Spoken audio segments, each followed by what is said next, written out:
All right, so we're diving into carb cycling today. Sounds good. It's a diet strategy that's been getting a lot of attention. Yeah, I've been seeing it more and more lately. And you know how there's always this back and forth about carbs? Oh, totally. Are they good? Are they bad? Exactly. And carb cycling kind of jumps right into that debate. It really does. We did some interesting research and articles here. Yeah.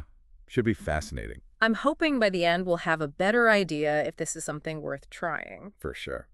So for anyone who's hearing about this for the first time, what exactly is carb cycling? Well, carb cycling is a dietary approach where you vary your carbohydrate intake on different days. Different days of the week. Yeah, exactly. So instead of giving up bread forever, you're figuring out when to enjoy it.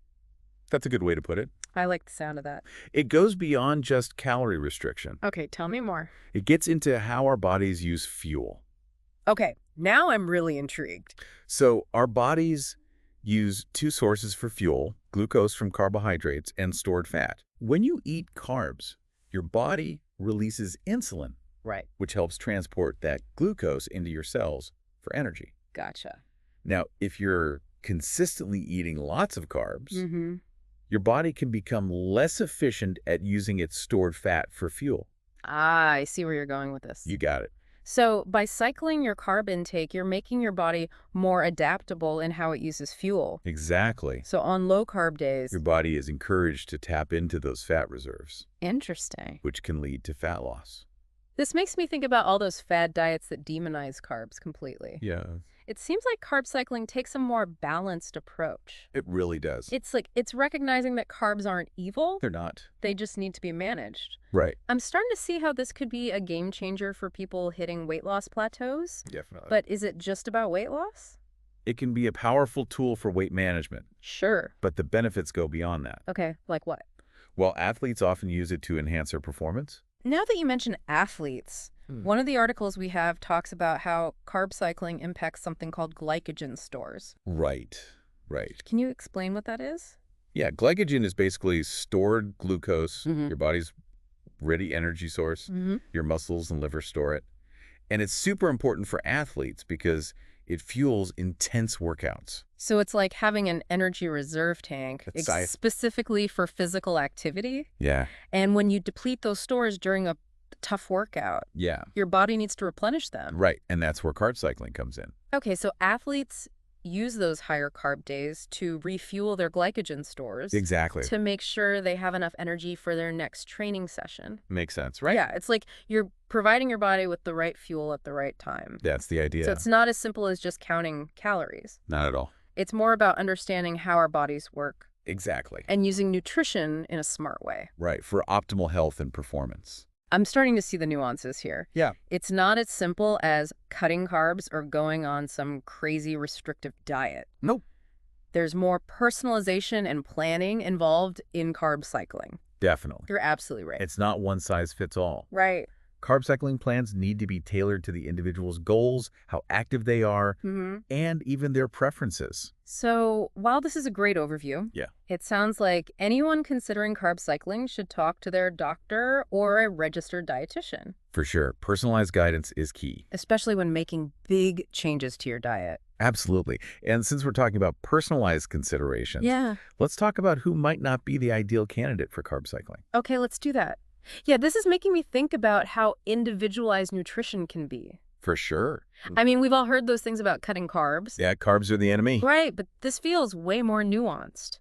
It is. And Yeah. that's why it's important to know who might not benefit from carb cycling. Okay, so let's get into that. Right. Are there any red flags or situations where someone should just avoid it altogether? Definitely. Like, for example, someone with a history of disordered eating. Carb cycling could be triggering for them. That makes sense. It can make things worse. Yeah, it's not worth risking your mental health for any diet.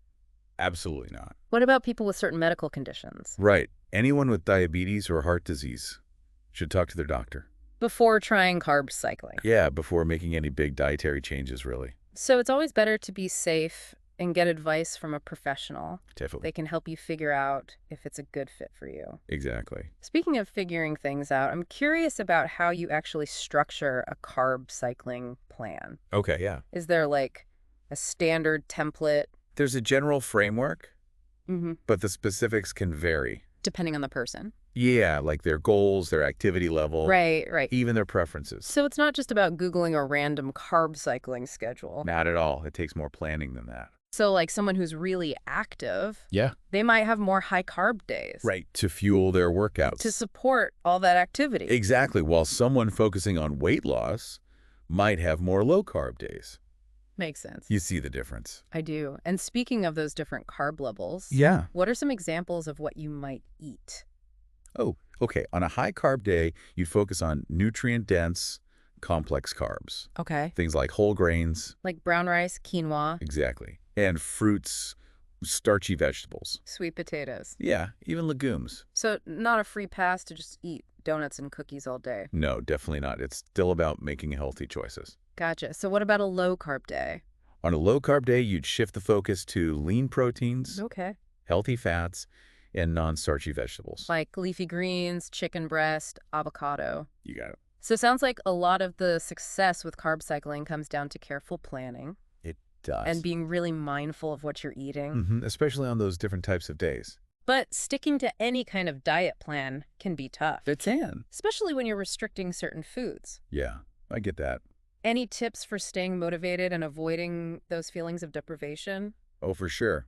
I think one key is to plan those higher carb days strategically. Strategically? How so? Like plan them around social events or times when you know you'll want more flexibility. So it's about working with your lifestyle Exactly, not against it. instead of forcing yourself into some rigid plan, Right. Another tip is to focus on getting enough fiber. especially on low carb days, Yeah, fiber helps you feel full. which can help with cravings. Exactly. So load up on those non-starchy veggies. Okay. Maybe add some chia seeds or flaxseed to your meals. And don't be afraid to try new recipes. Yeah, keep things interesting. This is reminding me of how we talked about those fad diets that cut out carbs completely. Yeah, Carb cycling seems so much more sustainable for sure. because it lets you have some flexibility. Right. It recognizes that enjoying those higher carb foods every now and then is okay. Exactly. It's all about finding that balance. Right, and not feeling guilty about food.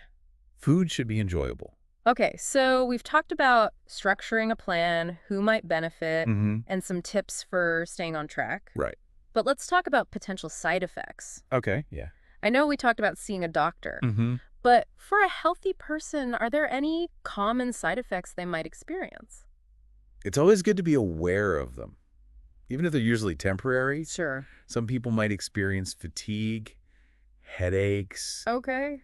maybe feeling a little lightheaded, especially on those low-carb days. That makes sense. Your body is adjusting. Right, to a new way of fueling itself. And these usually go away as your body adapts. Exactly. But it's still important to listen to your body. Yeah, if something feels off, make adjustments. Exactly. They're not necessarily cause for alarm, Right, but definitely something to keep in mind. for sure. Now, let's talk about weight loss. One of the main reasons people try carb cycling, Right. can you walk us through how it actually helps you lose weight? Yeah, so carb cycling works on multiple levels. Okay. First, it can help create a calorie deficit, Mm-hmm. which is essential for weight loss. Right, because when you have those low carb days, Yeah. you're naturally reducing your overall calorie intake. Exactly, because carbs are a big source of calories. Okay, so that's the basic calorie restriction part. Right. But you mentioned insulin earlier. Yeah. How does that tie into weight loss? So insulin is a hormone that regulates blood sugar. Okay. When you eat carbs, your body releases insulin to transport glucose from your blood into your cells. Right.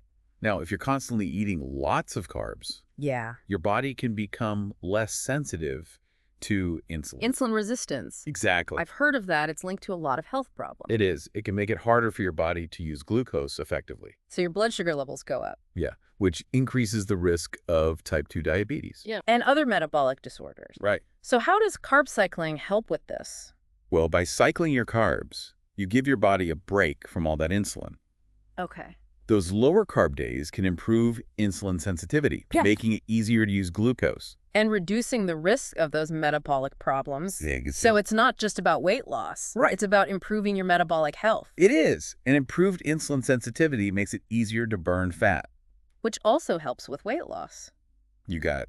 This seems like a much more thoughtful approach to weight loss It is. compared to those crash diets that just slash calories. Right. It's about understanding how things work. It's like you're working with your body, not against it. Exactly. And speaking of working with your body, let's talk about adapting carb cycling to different dietary needs. Yeah, good Like choice. for vegans and vegetarians. Right, it might have some extra things to think about. Exactly. So let's dive into that. So can vegans and vegetarians do carb cycling? Definitely, they can totally incorporate it. Okay, good. The key is to make sure they're getting enough protein. And all the other nutrients they need. Exactly, while still cycling those carbs. So it takes a bit more planning. A little extra, yeah. But it's possible. Oh, absolutely. So what should they focus on when adapting carb cycling?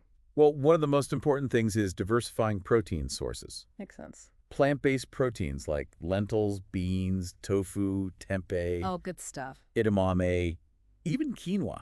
Oh, yeah, quinoa's a good one. These are all great for getting those amino acids your body needs. So it's not just about eating tofu at every meal. Nope, variety is key. Gotcha. And on those higher carb days, Yeah. they can still have fruits, starchy vegetables. Right, like sweet potatoes, corn, Okay. and whole grains like brown rice and oats. So finding those plant-based options that fit into the carb cycling plan. Exactly. Okay, that makes sense for high carb days. Mm. What about low carb days? Yeah, that can be a bit trickier. Because you're trying to limit carbs but still get enough protein? Right, but it's definitely achievable. So how do you do it? Non-starchy veggies are super important on those days. Like broccoli, spinach, those kinds of things. Exactly. Cauliflower, leafy greens. All that good stuff. They're packed with nutrients and fiber. Without all the carbs. Right.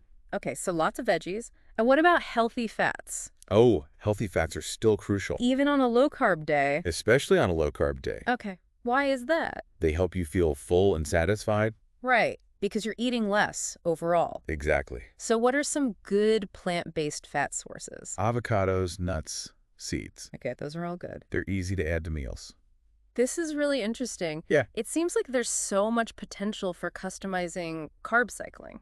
There is. You can really tailor it to your needs. But you brought up a good point earlier. About, Nutrient density. yeah, that's super It's important. not just about restricting things. It's about what you're adding in. Right, making sure you're getting all the vitamins and minerals you need. Exactly. So choosing whole foods over processed ones. Oh, yeah. Making fruits and veggies a priority. Gotcha. Opting for lean protein sources. And this goes for everyone, not just vegans and vegetarians. Absolutely. It's good advice for anyone changing their diet. It sounds like working with a dietitian could be really helpful here. Oh, for sure, they can help you create a balanced meal plan. And make sure you're not missing anything. Exactly. They can even recommend supplements if needed. So before we wrap up, Yeah. I want to talk about metabolic health again. Okay. I know we touched on it before. Right, with insulin sensitivity and all that. Yeah, and it seems like there could be some real benefits there. There could be. Research is still ongoing. But what kind of improvements are we talking about? Well, one of the most promising things is the impact on insulin sensitivity.